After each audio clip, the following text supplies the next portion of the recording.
സ്നേഹപൂർവ്വം ശ്യാമ സീരിയലിൻ്റെ ലേറ്റസ്റ്റ് എപ്പിസോഡിൻ്റെ റിവ്യൂയിലേക്ക് എല്ലാവർക്കും സ്വാഗതം. അങ്ങനെ എപ്പിസോഡ് തുടങ്ങുമ്പോൾ തന്നെ കാണിക്കുന്നത് യശോദ പറഞ്ഞ വാക്കുകളൊക്കെ കേട്ട് കണ്ണും മനസ്സും നിറഞ്ഞുകൊണ്ട് വരുൺ യശോദയുടെ അരികിലേക്ക് ചെല്ലുക. എന്നിട്ട് യശോദയെ ചേർത്ത് പിടിക്കുന്നുണ്ട്. ഈ സമയം യശോദ പറയണേ, ഞാനങ്ങനെ വെറുതെ ഒരാൾക്കല്ലല്ലോ കൊടുക്കുന്നത്, നാളെ രാജാവിനെപ്പോലെ നടക്കാൻ പോകുന്ന ആൾക്കല്ലേ കൊടുക്കുന്നത്. അതിലെനിക്ക് അഭിമാനം മാത്രമേ ഉള്ളൂ.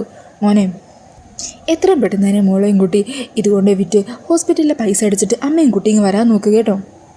പിന്നെ രണ്ടാളും ഇവിടെ നിന്ന് പോകുന്ന വഴിക്ക് ഇതിനെക്കുറിച്ചൊന്നും ഇനി സംസാരിക്കൊന്നും വേണ്ട കേട്ടോ. ഇത് ഇവിടെ കഴിഞ്ഞു, ഇതങ്ങ് വിട്ടേക്കണം. എന്നിട്ട് എത്രയും പെട്ടെന്ന് ഹോസ്പിറ്റലിൽ പോയി അവിടുത്തെ ബാക്കി കാര്യങ്ങളൊക്കെ നോക്കാൻ നോക്ക്. അങ്ങനെ വരണം രാധികയും അവിടെ നിന്നും പോകുവാണ്. പിന്നീട് അങ്ങനെ അവർ ഹോസ്പിറ്റലിൽ അടയ്ക്കേണ്ട പണമെല്ലാം അടിച്ച് ഡോക്ടറിനെ കണ്ട് സംസാരിക്കണേ. ഡോക്ടർ പറഞ്ഞ പണമെല്ലാം ഞങ്ങൾ അടച്ചിട്ടുണ്ട്. Okay, very good. ഞാൻ നിങ്ങളുടെ അമ്മയുടെ ടെസ്റ്റ് റിസൾട്ട് എല്ലാം പരിശോധിക്കുമായിരുന്നു. വേറെ പ്രത്യേകിച്ച് കുഴപ്പമൊന്നുമില്ല.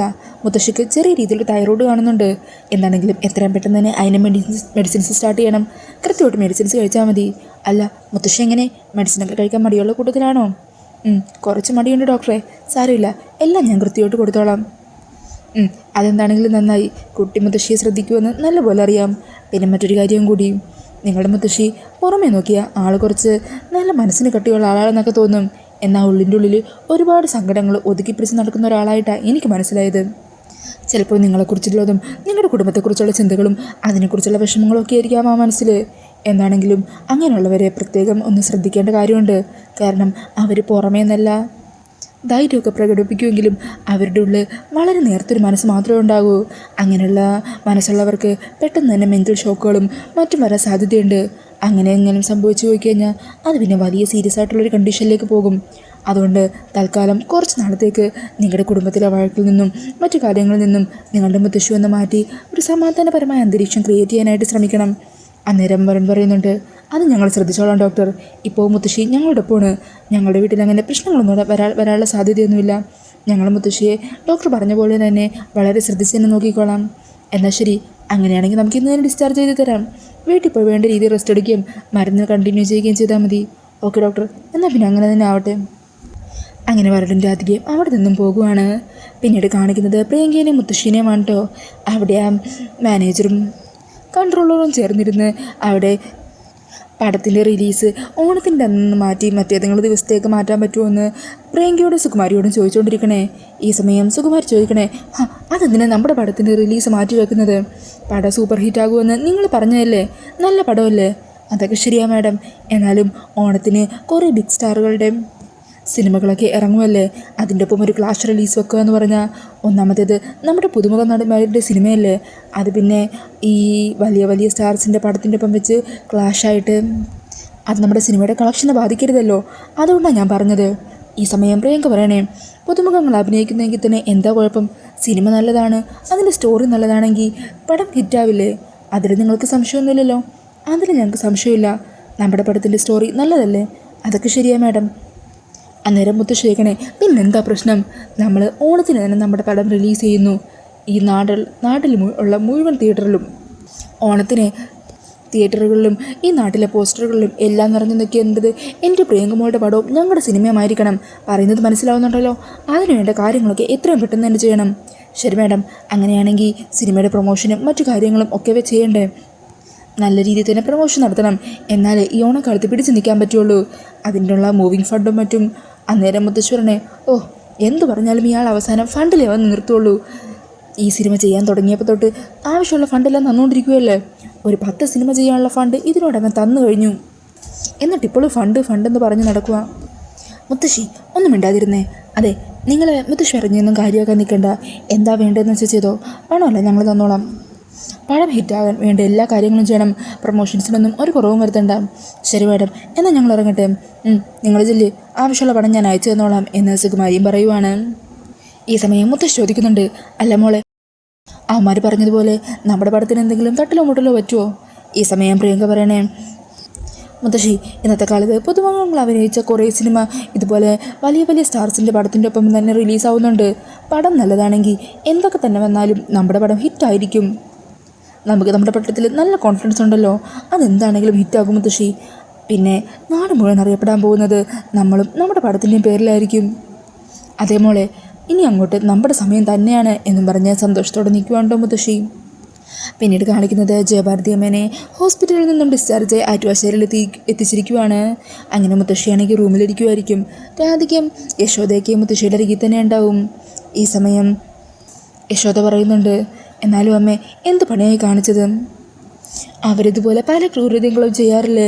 അതെല്ലാം അറിഞ്ഞിട്ട് അതിൻ്റെ പേരിൽ അവരോട് ചോദിക്കാൻ പോയത് എന്തിനാമേ? ഈ സമയം മുത്തശ്വരനെ അത് പിന്നെ യശോദേ, എൻ്റെ കുഞ്ഞുങ്ങളെ അവൻ ഉപദ്രവിച്ചു, കൊല്ലാൻ ശ്രമിച്ചു എന്നൊക്കെ കേട്ടപ്പോൾ എനിക്കെൻ്റെ നിയന്ത്രണം വിട്ടുപോയി. എനിക്കങ്ങനെ അടങ്ങിയിരിക്കാൻ പറ്റിയില്ല. ഞാനങ്ങനെ ഒരു എടുത്തുചേട്ടം കാണിച്ചത് കാരണം എൻ്റെ മക്കൾക്ക് തന്നെയാണല്ലേ അത് കൂടുതൽ ബുദ്ധിമുട്ടായത്. ഹോസ്പിറ്റലിൽ കിട്ടാനുള്ള പണത്തിന് വേണ്ടി നിനക്ക് നിൻ്റെ താലിമാല പോലും ഊരിക്കൊടുക്കേണ്ടി വന്നു അല്ലേ യശോദേ? എന്താ അമ്മ ഇങ്ങനെയൊക്കെ പറയുന്നത്? ഇതെന്താ വലിയ കോടിക്കണക്കിന് രൂപ ചെലവഴിച്ച പോലെയാണല്ലോ പറയുന്നത്. എനിക്കെന്തെങ്കിലും പറ്റിയോ അമ്മ ഇതുപോലുള്ള സഹായം ചെയ്യില്ലേ?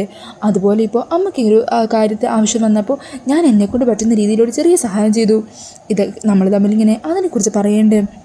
അതൊക്കെ വലിയ കാര്യമൊക്കെ എടുക്കേണ്ട കാര്യമുണ്ടോ? ഒന്നുമില്ലല്ലോ. അമ്മയുടെ ഒരു ആവശ്യത്തിന് വേണ്ടി സഹായിക്കാൻ എനിക്കെന്താ അവകാശമില്ലേ?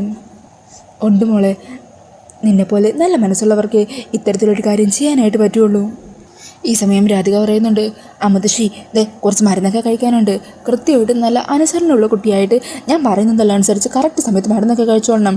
അതിലിനി വാശി പിടിച്ചിരിക്കാമെന്നൊന്നും വിചാരിക്കേണ്ട കേട്ടല്ലോ. പിന്നീട് കാണിക്കുന്നത് കൃഷ്ണസേവ ആശ്രമം കേട്ടോ. അവിടെ എല്ലാവരും ഭക്ഷണം കഴിക്കാനായിട്ടിരിക്കുവാണ്. ഈ സമയം ശ്യാമയാണെങ്കിൽ പാത്രത്തിൽ ഭക്ഷണമൊക്കെ എടുത്ത് മീനാക്ഷിക്കുട്ടിക്ക് വായിൽ വെച്ച് വാരിക്കൊടുക്കുവാണ്. ഈ സമയം ആ കാഴ്ച കണ്ട് സന്തോഷത്തോടെ അത് നോക്കിക്കൊണ്ടിരിക്കുവാണ്ടോ അവിടുത്തെ അന്തേവാസികളായ 2 സ്ത്രീകളും. ഈ സമയം മീനാക്ഷിയാണെങ്കിൽ ഒത്തിരി സന്തോഷത്തോടെ ശ്യാമയുടെ കയ്യിൽ നിന്ന് ഭക്ഷണമൊക്കെ വാങ്ങി കഴിക്കുന്നുണ്ട്. അങ്ങനെ ഈ കാഴ്ച കണ്ട് ആ ചേച്ചിമാർ പറയണേ, ഇനിയിപ്പോൾ മീനാക്ഷിക്കുട്ടി തന്നെ ഭക്ഷണം വാരി കഴിക്കില്ലെന്നാണ് തോന്നുന്നത്. അതെ അതെ, അല്ലെങ്കിൽ തന്നെ ഈ അമ്മയും മോളും തമ്മിലുള്ള സ്നേഹം നിറഞ്ഞ കാഴ്ചകളൊക്കെ കാണുമ്പോൾ മനസ്സിന് വല്ലാത്തൊരു സന്തോഷം തന്നെയാണ്. നമ്മൾക്ക് വയസ്സായ സമയത്ത് നമ്മുടെ മക്കൾ നമ്മൾ ഉപേക്ഷിച്ച് കളഞ്ഞെങ്കിലും നമുക്ക് ഓർക്കാൻ ഇങ്ങനെ ചില കാലങ്ങളൊക്കെ ഉണ്ടായിരുന്നല്ലോ. ഈ സമയം മീനാക്ഷിയാണെങ്കിൽ ശ്യാമയെ തന്നെ നോക്കി എന്തോ ആലോചിച്ചിരിക്കുവാണ് കേട്ടോ. അന്നേരം അത് കണ്ട് ശ്യാമ ചോദിക്കുന്നുണ്ട്, എന്തു പറ്റും മോളെ, എന്താ ആലോചിക്കുന്നത്? അത് പിന്നെ എനിക്ക് കുട്ടിക്കാലത്ത് അമ്മ ഇതുപോലെ ഭക്ഷണം വാരി തന്നിരുന്നു. പിന്നെ ഇപ്പോഴാണ് അമ്മയെപ്പോലെ ഇങ്ങനെ വാരി തരുന്നത് ഒരാൾ. അതെന്താ മോൾ അങ്ങനെ പറഞ്ഞത്? മോൾക്കന്നും ഈ അമ്മ തന്നെയല്ലേ വാരി തന്നിട്ടുള്ളത്? അല്ല, അത് വേറെ അമ്മയാ. മോൾ എന്തൊക്കെയാണ് പറയുന്നത്? ഞാൻ തന്നെയാണ് മോൾക്ക് അന്നും വാരി തന്നിട്ടുള്ളത്. മോൾക്ക് അതൊന്നും ഓർമ്മയില്ലാത്തത് കൊണ്ടാ. അല്ലെന്നേ, ഞാൻ സത്യം പറയുന്നത്. അന്ന് വേറമ്മയായിരുന്നു. ഇപ്പോഴല്ലേ ഈ അമ്മ എൻ്റെ ജീവിതത്തിലേക്ക് വന്നത്. അങ്ങനെയല്ലേ എന്ന് അവിടെ ഇരുന്ന ആൾക്കാരോട് മീനാക്ഷി ചോദിക്കുക. ഈ സമയം അവരും പറയുന്നുണ്ട്, അത് ശരിയായി ഏഞ്ചലേ മീനാക്ഷി പറയുന്നത്, അതിലും കാര്യമുണ്ട്. അന്നേരം ശ്യാമ എന്തോ ഡിസ്റ്റർബായിട്ട് ആലോചിക്കുക. ഞാൻ എൻ്റെ മോളെ പ്രസവിച്ചു, അവളെൻ്റെ കൺമുമ്പിൽ കണ്ടതാ. എന്നാൽ പെട്ടെന്ന് എൻ്റെ മോളെ എൻ്റെ കൺമുമ്പിൽ നിന്നും കാണാതെ ഞാൻ എവിടെയൊക്കെ അലഞ്ഞിട്ട് ഞാൻ അന്വേഷിച്ചെന്നറിയോ? അവസാനം ഇവിടെ എത്തിയപ്പോഴാണ് എൻ്റെ മോളെൻ്റെ കൺമുമ്പിൽ വന്നത്. ഇനി അമ്മയോട് അങ്ങനെയൊന്നും മോൾ പറയല്ലേ കേട്ടോ, അമ്മക്കത് സഹിക്കാൻ പറ്റില്ല. ഇല്ലമ്മേ, ഇനി ഞാൻ അങ്ങനെയൊന്നും പറയില്ല. എനിക്ക് ഈ അമ്മയെ ഒത്തിരി ഇഷ്ടമാണ്. അങ്ങനെ മീനാക്ഷിയുടെ വാക്കുകൾ കേൾക്കുന്നതും ശ്യാമക്ക് ഒത്തിരി സന്തോഷമാണ്. കണ്ടില്ലേ എൻ്റെ മോൾ പറഞ്ഞത്, അവൾക്ക് എന്നെ ഒരുപാട് ഇഷ്ടമാണെന്ന്. അങ്ങനെ മീനാക്ഷിയെ നെഞ്ചോട് ചേർക്കുവാണ്ടോ ശ്യാമ. അവരുടെ ആ സ്നേഹമൊക്കെ കണ്ട് അവിടെ അടുത്തിരുന്ന ചേച്ചിമാരും ഒത്തിരി സന്തോഷത്തോടെ അത് നോക്കിക്കൊണ്ട് നിൽക്കുവാണ്. പിന്നീട് കാണിക്കുന്നത് രാത്രി ആറ്റുവാശ്ശേരിയുടെ മുറ്റത്ത് നിൽക്കുന്ന വരുണിനെയാണ് കേട്ടോ. വരുൺ അങ്ങനെ എന്തോ ചില കാര്യങ്ങളൊക്കെ ആലോചിച്ച് ഇരുട്ടിലേക്ക് ഇങ്ങനെ നോക്കി നിൽക്കുക. ഈ സമയത്തായിരിക്കും രാധിക വരുണിൻ്റെ അരികിലേക്ക് വരുന്നത്. എന്തോ പറ്റി, എന്താ വരുണി ഇരുട്ടത്ത് വന്നിരിക്കുന്നത്? ഒന്നുമില്ലടോ, മുമ്പിൽ മുഴുവൻ ഇങ്ങനെ ഇരുട്ടല്ലേ, അത് നോക്കിയിരിക്കുക. ഇപ്പം എന്താ വരുൺ ഇങ്ങനെയൊക്കെ പറയാൻ? മുത്തശ്ശിയുടെ അരികിലേക്ക് പോയോ? അതോ ചന്ദ്രശേഖരൻ ചെറിയച്ഛൻ മുത്തശ്ശിയോട് ചെയ്ത കാര്യങ്ങൾ ഓർത്തിട്ടാണോ? അതൊന്നും അല്ലടോ, ഇന്ന് ഞാനൊരു ഇൻ്റർവ്യൂവിന് പോയില്ലേ, അതെനിക്ക് കിട്ടിയൊന്നുമില്ല. അതായിരുന്നോ കാര്യം? അത് പോയെങ്കിൽ പോട്ടെ, നമുക്ക് അടുത്ത് നോക്കാമല്ലോ. എടോ, ഈ ഓരോ കമ്പനിയിൽ ഇൻ്റർവ്യൂവിന് വേണ്ടി അപ്ലൈ ചെയ്തും അതിനുവേണ്ടി കാത്തിരുന്നും ഇൻ്റർവ്യൂ അറ്റൻഡ് ചെയ്തുമൊക്കെ സത്യം പറഞ്ഞാൽ ഇതൊന്നും ശീലമില്ലാത്ത കാര്യങ്ങളാണല്ലോ. മുമ്പ് എനിക്കതിൻ്റെ ആവശ്യമില്ലായിരുന്നു. സ്വന്തമായിട്ട് കമ്പനി നടത്തുന്നു, ഇതുപോലെ ആളുകളെ ഇൻ്റർവ്യൂ ചെയ്യാൻ കസേരയിലിരുന്ന് അതിനുള്ള ഇൻ്റർവ്യൂ കണ്ടക്ട് ചെയ്യുന്നു. അതൊക്കെ മാത്രമായിരുന്നില്ലേ? ആ സമയത്ത് ഇതുപോലെ അവസരം വേണ്ടി വരുമെന്ന് ചിന്തിച്ചിട്ട് പോലുമില്ലല്ലോ. ഇപ്പോൾ ദാ കുറേ ഇൻ്റർവ്യൂ അറ്റൻഡ് ചെയ്തു, ഒന്നിലും കിട്ടുന്നില്ല. എനിക്ക് സത്യം പറഞ്ഞാൽ മടുത്തടോ. ഇതുപോലെ വലിയ വലിയ ജോലികൾക്കല്ലേ ഈ ഇൻ്റർവ്യൂ തയ്യാറെടുക്കലും, കിട്ടാതാവുമ്പോഴുള്ള നിരാശയൊക്കെ ഉള്ളൂ. സാധാരണ കൂലിപ്പണിക്ക് പോകാമല്ലോ, അതിനിപ്പോൾ ഇതുപോലുള്ള ഒരു കടമകളും കടക്കേണ്ടി വരികയില്ലല്ലോ. ഞാൻ എന്താണെങ്കിലും അങ്ങനെയുള്ള എന്തെങ്കിലും ആലോചിച്ചാലോ എന്നാണ് കരുതുന്നത്.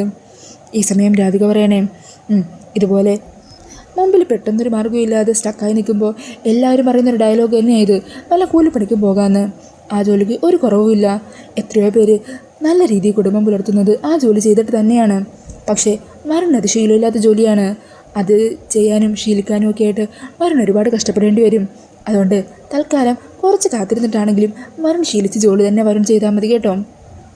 എനിക്കുറപ്പുണ്ട് ഭഗവാൻ നമ്മളെ കൈവിടില്ല. അധികം വൈകാതെ തന്നെ ഭഗവാനായിട്ട് തന്നെ നല്ലൊരു വഴി നമുക്ക് തുറന്നു തരും. എനിക്ക് വിശ്വാസമുണ്ട്. അങ്ങനെ പറഞ്ഞവിടെ നിൽക്കുന്ന സമയത്ത് തന്നെയാണ് വരുണിൻ്റെ ഫോണിലേക്ക് ഒരു ഫോൺ കോൾ വരുന്നത്. ഇതാരായി വിളിക്കുന്നത് എന്നും പറഞ്ഞാൽ വരുൺ കോൾ അറ്റൻഡ് ചെയ്യുവാണ്. ഹലോ, ഞാൻ എസ് ഗ്രൂപ്പിൽ നിന്നും അവിടുത്തെ HR വിളിക്കുന്നത്. എസ് ഗ്രൂപ്പ് ഞാൻ കേട്ടിട്ടുണ്ട്. ഞങ്ങൾ നാളെ അവിടെ മാനേജർ പോസ്റ്റിലേക്ക് വേണ്ടിയിട്ടുള്ള ഇൻ്റർവ്യൂ നടത്തുക. അപ്പോൾ ആപ്ലിക്കേഷൻ അയച്ച എല്ലാവർക്കും ഇതിൽ മെയിൽ അയച്ചിട്ടുണ്ട്.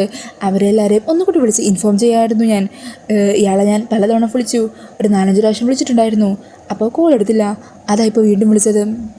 നാളെ കൃത്യസമയത്ത് തന്നെ ഇൻ്റർവ്യൂവിനെത്തണം. അന്നേരം പറഞ്ഞേ, അല്ല ഞാൻ ഈ കമ്പനിയെക്കുറിച്ച് നല്ലപോലെ കേട്ടിട്ടുണ്ട്. പക്ഷെ ഞാൻ ഇങ്ങനൊരു പോസ്റ്റിലേക്ക് വേണ്ടി ആപ്ലിക്കേഷൻ അയച്ചിട്ടില്ലല്ലോ. അയച്ചിട്ടുണ്ടാവും, അല്ലാതെ ഞങ്ങൾ വിളിക്കില്ലല്ലോ. മിസ്റ്റർ വരുൺ ഒരു കാര്യം ചെയ്യൂ, മെയിൽ ചെക്ക് ചെയ്ത് നോക്കൂ കേട്ടോ. എന്നാൽ ശരി, അങ്ങനെ പറഞ്ഞ് ആ പെൺകുട്ടി കോൾ കട്ട് ചെയ്യുവാണ്. ഈ സമയം വരുൺ രാധികയോട് പറയണേ, എടോ എസ് ഗ്രൂപ്പിൽ നിന്നാണ് വിളിച്ചത്. അത് വലിയൊരു കമ്പനിയാണ്, ഞാൻ കേട്ടിട്ടുണ്ട് മുമ്പ്. പക്ഷേ അങ്ങോട്ടേക്ക് ഞാൻ ഇതുവരെ ആപ്ലിക്കേഷനൊന്നും അയച്ചില്ല. എന്നാൽ അവർ നാളെ ഇൻ്റർവ്യൂ ഉണ്ട്, മാനേജർ പോസ്റ്റിലേക്കുള്ള ഇൻ്റർവ്യൂ ആണ്. അക്കാര്യം ഓർമ്മിപ്പിക്കാൻ എന്നെ വിളിച്ചത്. മെയിലും അയച്ചിട്ടുണ്ടെന്ന് പറയുന്നു. ഞാനൊന്ന് ചെക്ക് ചെയ്ത് നോക്കട്ടെ. അങ്ങനെ അവരോട് മെയിൽ ചെക്ക് ചെയ്യുമ്പോൾ അവർ പറഞ്ഞ മെയിൽ കാണുക. ശരിയാടോ, മെയിൽ വന്നിട്ടുണ്ട്. അന്നേരം രാധിക പറയണേ, വരുൺ നമ്മളിപ്പോൾ ദൈവത്തിൻ്റെ കാര്യം പറഞ്ഞതല്ലേ ഉള്ളൂ. ദൈവം നമ്മളെ കൈവിടില്ല എന്ന്. ഇത് അതിൻ്റെ സൂചന തന്നെയാണ്. അപ്പോഴേക്കും ഒരു വിളി വന്നില്ലേ.